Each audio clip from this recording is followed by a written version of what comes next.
નમસ્કાર, સંદેશ ન્યૂઝમાં આપનું સ્વાગત છે। બુલેટિન સાથે હું હિના। સૌપ્રથમ વાત કરવી છે અમદાવાદમાં વરસાદી નુકસાન માટે આર્થિક સહાય। તો જિલ્લા માટે સરકારે પરિપત્ર જાહેર કર્યો છે। સુરતના તર્જ પર અપાશે આર્થિક મદદ। રૂપિયા 7,500 થી 1 લાખ સુધીની રોકડ સહાય મળશે। વેપારીઓને લોન પર વ્યાજ પણ સહાય આપવામાં આવશે।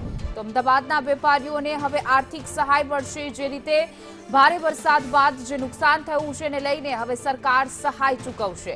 તો અમદાવાદમાં વરસાદી નુકસાન માટે આર્થિક સહાયની જાહેરાત કરવામાં આવી છે, જેમાં જિલ્લા માટે સરકારે પરિપત્ર જાહેર કર્યો છે અને સુરતના તર્જ પર અપાશે આર્થિક મદદ, જેમાં 7,500 થી 1 લાખ સુધીની રોકડ સહાયની જોગવાઈ છે। આ સાથે વેપારીઓને લોન પર પણ વ્યાજ સહાય પણ આપવામાં આવશે।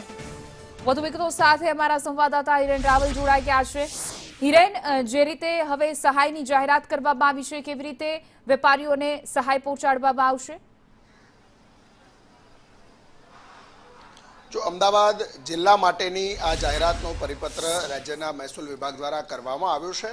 સુરતમાં જે પ્રકારે આ પેકેજ આપવામાં આવ્યું હતું એ જ પ્રકારનું પેકેજ છે તે અમદાવાદ માટે પણ આ આપવામાં આવ્યું છે।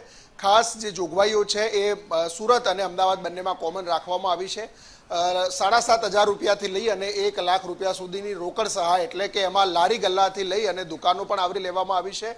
એ સિવાયની જે સહાય છે એમાં સતત 3 વર્ષનું જીએસટી ભરે છે અને ટર્નઓવર જેનું વધારે છે એવા લોકોને જે વ્યાજ છે એ વ્યાજની અંદર માફીની જોગવાઈ પણ એની અંદર કરવામાં આવી છે। પણ જે પણ લોકો આમાં પાત્રતા ધરાવે છે એવા લોકોએ અરજી કરવાની રહેશે અને અરજીના આધારે જરૂરી પુરાવા, ડોક્યુમેન્ટ નુકસાનીના આપવા પડશે। એના આધારે એ વ્યક્તિને સહાય છે તે આપવામાં આવશે। એ પ્રકારનો આ મહેસૂલ વિભાગનો ઠરાવ કરવામાં આવ્યો છે। સુરત અને અમદાવાદ બંનેમાં કોમન પ્રકારની સહાય અને ધોરણો રાખવામાં આવ્યા છે। અમદાવાદ શહેરને પણ એની અંદર આવરી લેવામાં આવ્યું છે, કારણ કે મહેસૂલી દ્રષ્ટિએ અમદાવાદ કલેક્ટર રસ્તા કાંકો વિસ્તાર આવે છે, એટલે જિલ્લા અને શહેર માટેની આ જોગવાઈઓ છે। અગાઉ જે જાહેરાત થઈ હતી એ પ્રકારે નાના લારી ગલ્લાઓ રેકડીવાળા હોય તો એને 7,500 રૂપિયા આપવામાં આવશે અને એનાથી મોટા હોય તો એ ચોક્કસ મીટર એમાં નક્કી કરવામાં આવ્યું છે કે આટલી જગ્યાનું દુકાન હોય અને નુકસાની હોય તો એમાં 1 લાખ રૂપિયા સુધીની રોકડ સહાય અને બાકીના મોટા નુકસાનીના કેસોમાં વ્યાજ માફીની પણ જોગવાઈઓ કરવામાં આવી છે। જી હિરેન, સમગ્ર માહિતી બદલ આભાર।